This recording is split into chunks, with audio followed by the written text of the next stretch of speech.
Sunday morning, 1965. The church parking lot on South Stoner Avenue is filling up slow, the way good things always do. The smell of pressed wool and white shoulders perfume drifts out of open windows on a warm June day in Chicago.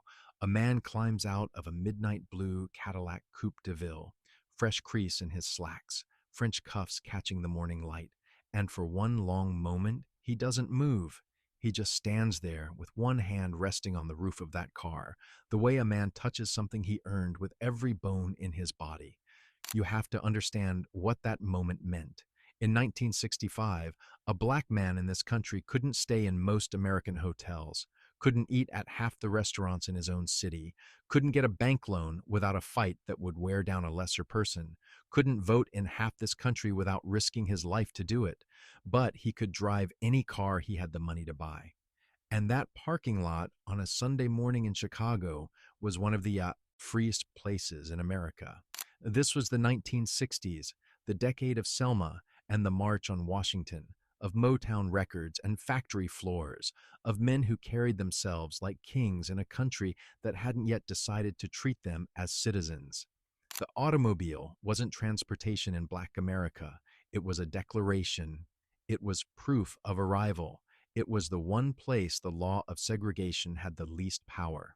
Today, we're exploring 20 cars every black man wanted in the 1960s, machines that carried more than passengers, that meant more than metal and chrome, that changed lives and shaped a generation. Let's start with the car that made the dream available to everybody, the 1964 Chevrolet Impala SS. This is where we begin, because this is the car that proved the dream didn't require a fortune, just the will to reach for it. In 1964, you could walk into a Chevy dealership and drive a brand new Impala Supersport off the lot for $2,947. That's roughly $26,500 in today's money. And back then, for a man pulling a factory shift at the Rouge plant outside Detroit or working a double at the post office, that number was reachable. That was something you could actually save toward. And when you got there, what you got was extraordinary. The body was low and wide, all sweeping curves and chrome, with a roofline so clean it looked like it had been cut from a single sheet of sky. Under the hood, you could order all the way up to the legendary 409 cubic inch big block V8, 425 horsepower through twin four-barrel carburetors, enough to push 0 to 60 in under 8 seconds. Chevrolet built 689,600 Impalas in 1964 alone, with 185,325 wearing the SS badge, but the Impala's real power was never mechanical. It was social. This was the car parked in front of row houses on Chicago's South Side, on Detroit's West Side, on Baltimore's Pennsylvania Avenue. This was the car a young man washed on Saturday afternoon until he could see his face in the hood, because on Sunday morning he was going to pull up slow and everybody was going to see it. The Impala didn't care what neighborhood you came from. It didn't ask your father's name. It just said, "You're here now, and you look good." Then there was the Ford Mustang. And if the Impala belonged to the neighborhood, the Mustang belonged to the feeling of being young and free in a country that was slowly, painfully beginning to open up.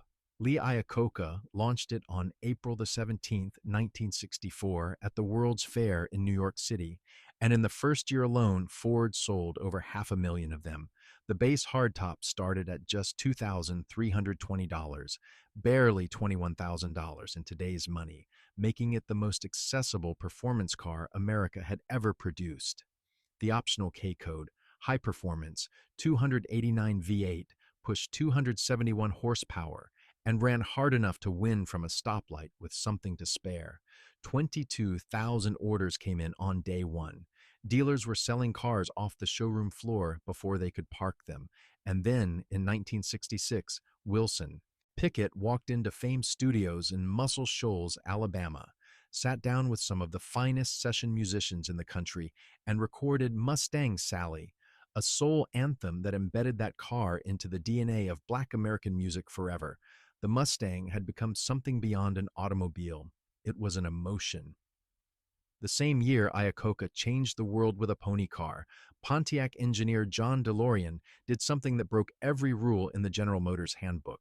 He took the sensible mid-sized Tempest Le Mans and stuffed a 389 cubic inch V8 into it as a $295 option package.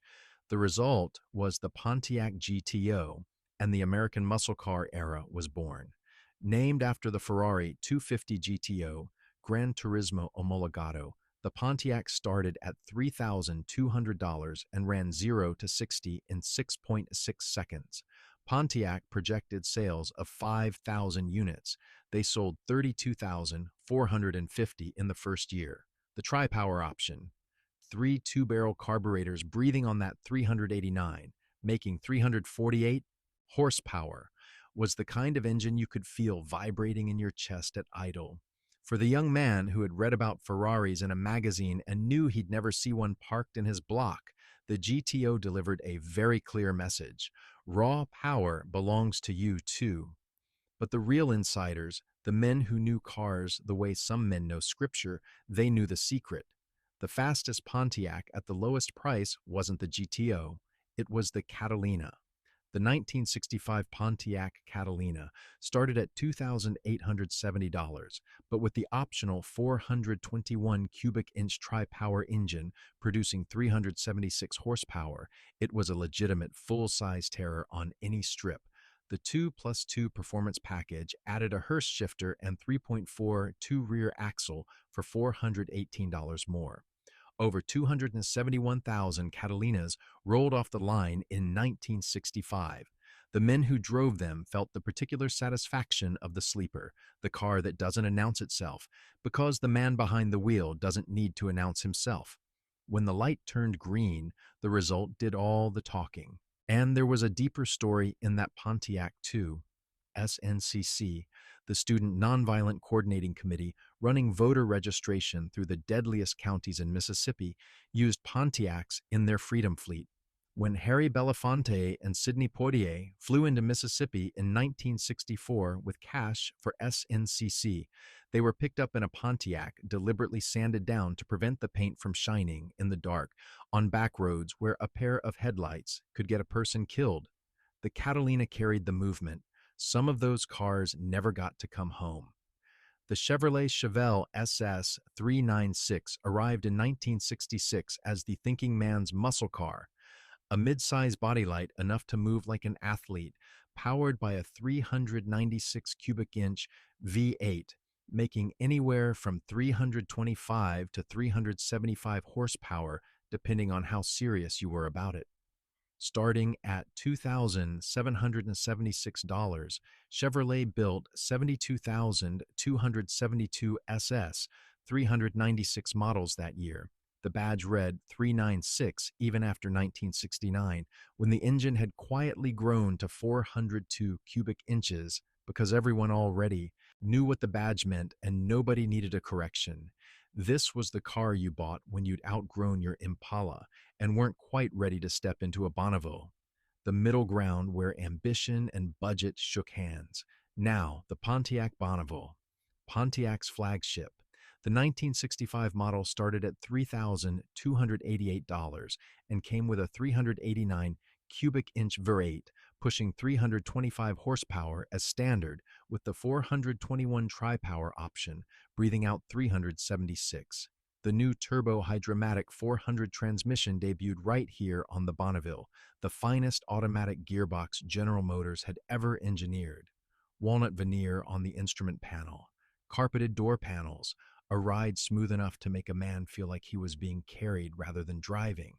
Pontiac built 134,663 of them in 1965. For the black professional who wanted both authority and performance, who understood that the finest things don't need to shout, the Bonneville was exactly the answer. History remembers some cars not for what they could do, but for who drove them and why. The Oldsmobile 98 is one of those cars. Medgar Evers, the NAACP's first field secretary in Mississippi, a man who spent his days navigating the most dangerous roads in the most dangerous state for a black man in America, chose a 1962 blue Oldsmobile 98 for reasons that were perfectly precise. The 394 cubic inch Rocket V8 produced 315 horsepower, but more importantly, the car was heavy enough and powerful enough that it could not be pushed off a highway by a pickup truck trying to run him off the road. The seat reclined flat enough for him to sleep in it across county lines where no hotel would accept him. And when he pressed the accelerator, Evers told people, the Oldsmobile simply took off, fast enough to outrun an ambush. He drove 42,769 miles in that car in 3 years, connecting NAACP chapters across Mississippi. On June 12, 1963, he stepped out of his Oldsmobile, carrying T-shirts that read "Jim Crow must go," and was shot dead in his own driveway.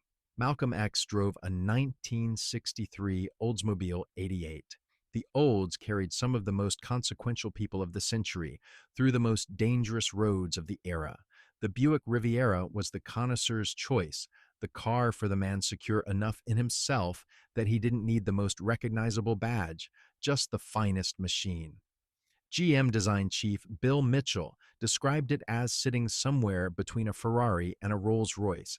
Italian legend Sergio Pininfarina called it one of the most beautiful American cars ever built. The 1963 Riviera started at $4,333. Its 401 cubic inch nailhead V8 making 325 horsepower and 445 pound-feet of torque. Buick deliberately limited production to 40,000 units per year to protect its exclusivity. Unlike every other GM model, the Riviera shared its body shell with nobody. It was singular. The 1965 Grand Sport package pushed performance further with dual 4-barrel carburation. Motor Trend clocked it at 0 to 60 in under 8 seconds.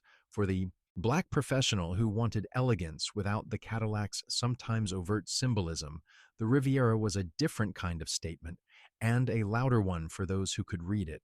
The 1965 Ford Thunderbird started at $4,392 and arrived loaded with what Ford called personal luxury: a swing-away steering wheel, sequential taillights that lit up one at a time in a slow, deliberate sweep, front disc brakes, bucket seats, and a 390 cubic inch V8 making 300 horsepower.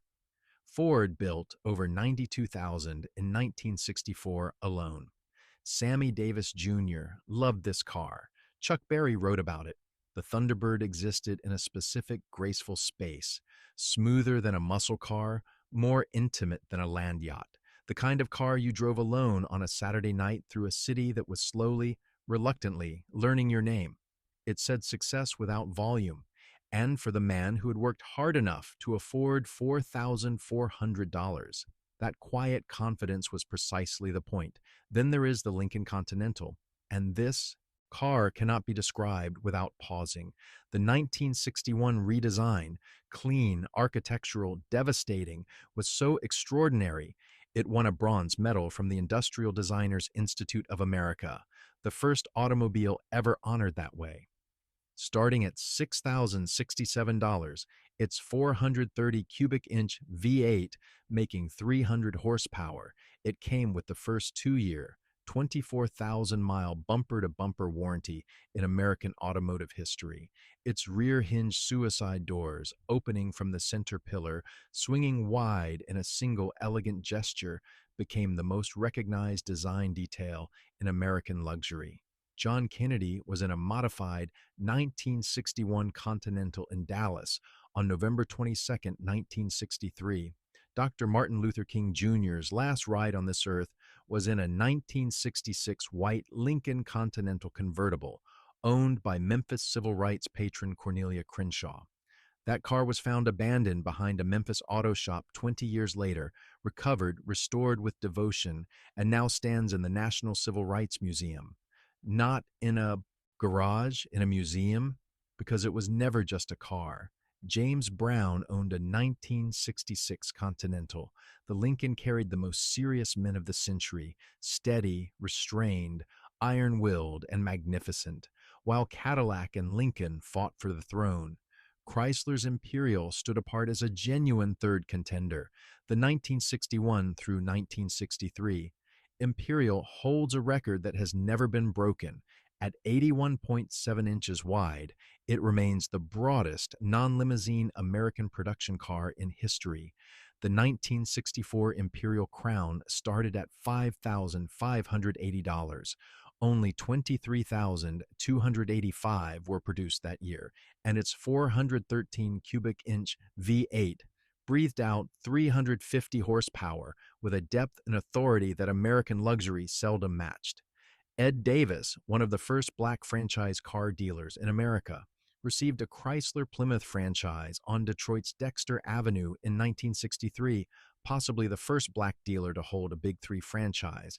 His showroom became a community institution, a place you went to be treated with the respect you had always deserved.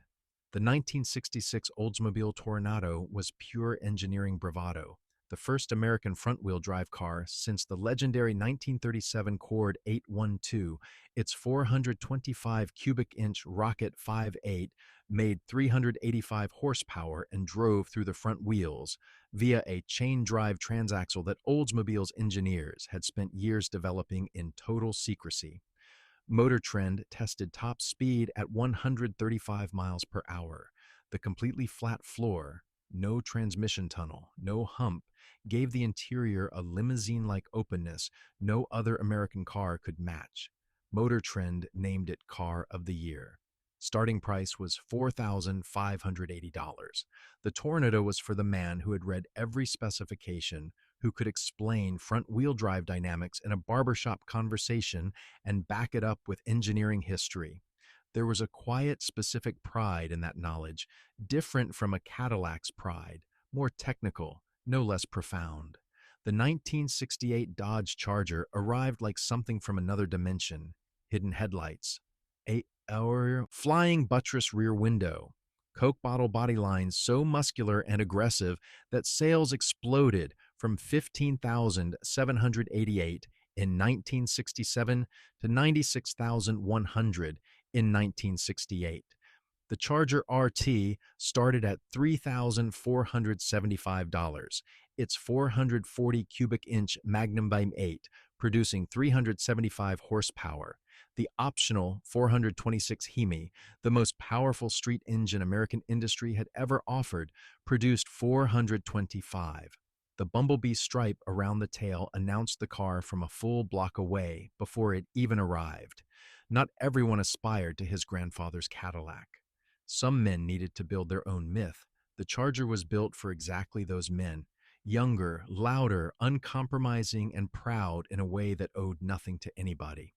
The Chrysler New Yorker represented something that doesn't get talked about enough. The beauty of the middle of the journey, the dignity of being on your way up. Priced from $4,405 in 1960, it offered the same 413 cubic inch V8 as the Imperial, the same advanced torsion bar suspension, the same torque flight push-button automatic transmission, but at prices $1,000 to $2,000 lower than its stablemate.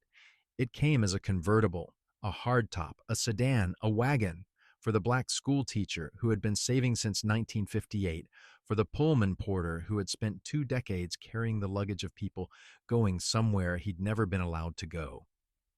The New Yorker was the moment you pulled up to your own church, stepped out onto your own pavement, and knew without a single doubt that every sacrifice you had ever made had been exactly worth it. The Ford Galaxie 500 was built for the man who needed full-size dignity without a Pontiac price. Starting at $2,650 in 1965 with an optional 427 cubic inch V8 producing 425 horsepower and a total of 564,098 produced that year. The Galaxie was the working man's full-size flagship, roomy, powerful, imposing, and as honest as a handshake. Ford launched a minority dealer development program in 1967 that eventually helped Detroit Lions running back Mel Farr build a dealership. Operations so large and so successful that by 1998, it was ranked the #1 black-owned business in the entire United States. $596.6 million in annual revenue.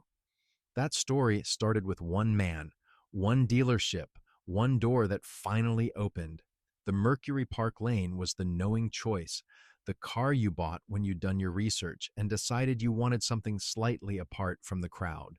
Priced at $3,387 in 1966, it came standard with the 410 cubic inch Marauder 5.8, an engine exclusive to Mercury, available nowhere else, producing 330 horsepower and 444 pound-feet of torque. Only 2,446 convertibles were built that year. The Park Lane badge announced nothing loudly, and that was entirely the point. It was the car for the man who knew exactly what he was driving and felt no need to explain it to a single soul. The Cadillac Fleetwood 60 Special sat above the DeVille, and the men who understood the difference felt it in a specific quiet place. Starting at $6,233 in 1960, riding on a 133-inch wheelbase, 3 inches longer than standard Cadillacs, with vertical bright metal fender louvers and Fleetwood script on the rear deck, the 60 Special was limited to about 11,800 units that year. By 1968, it carried the massive 472 cubic inch V8, making 375 horsepower and 525 pound-feet of torque, the most powerful luxury car on the American market. For Black funeral home director, among the most prominent and financially successful businessmen in any Black community, the Fleetwood was often the personal car. The 60 Special said something the DeVille couldn't quite say by itself. You didn't just make it. You'd been here long enough to know the difference between the two. James Brown bought a bright yellow 1967 Cadillac Eldorado with a black vinyl top. There are people who say he drove it onto a stage. Whether that story is exactly true doesn't matter, because you believe it immediately, because the 1967 Eldorado was exactly that kind of car, the first Cadillac with front-wheel drive, built on an entirely new platform, with hideaway headlights and rear windows that retracted sideways into the C-pillar, the only car in America that did this, powered by a 429 cubic inch V8, growing to the industry-leading 472 cubic inch unit, making 375 horsepower and 525 pound-feet of torque. Starting at approximately $6,277, production jumped immediately to $17,930 in year one, nearly triple the previous Eldorado high, because the world understood at once what Cadillac had built. The Eldorado was the summit. Chuck Berry's 1975 Eldorado convertible sits today in the Smithsonian's National Museum of African American History and Culture.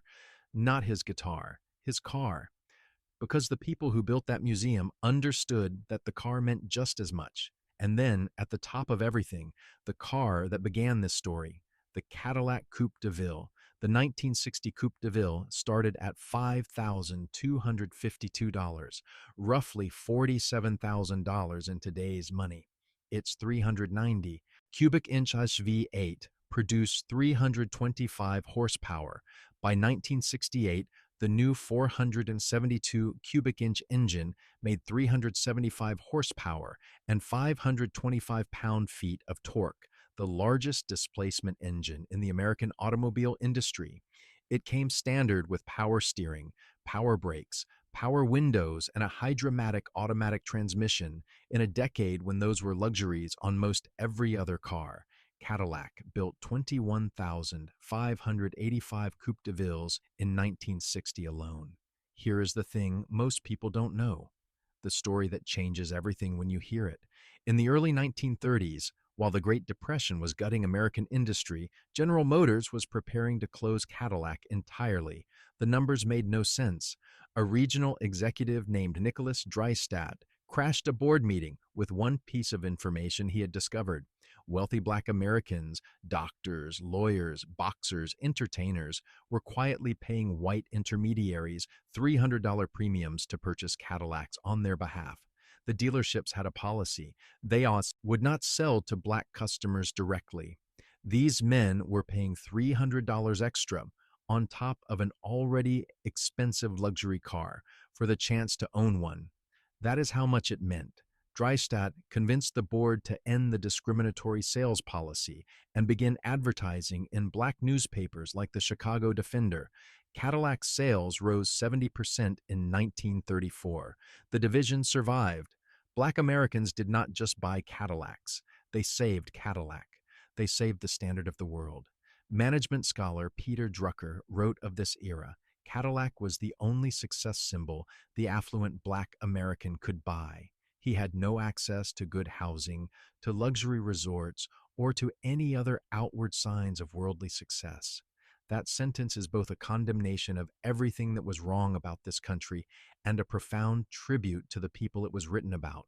Because they refused to be denied everything, they found the doors that were cracked open. They walked through. They turned an automobile into a declaration, a community ritual, a Sunday morning sacrament, practiced every week in parking lots from Harlem to Los Angeles, from Detroit to New Orleans. The parking lot filled up. The man smoothed his jacket. The church doors opened. And no one on that street needed to ask what the Cadillac parked at the curb meant. They all knew, because their fathers had known. And one day, God willing, their children would know too. Thank you so much for being here with us today. If this look back at one of the most remarkable, most overlooked chapters in American automotive and cultural history touched something in you, if it reminded you of a car, of a man, of a Sunday morning you thought you'd left behind a long time ago, go ahead and hit that like button. Share it with someone who remembers these roads, these cars, these mornings. And if you want to keep making this journey with us, subscribe, because we have so much more road left to cover together.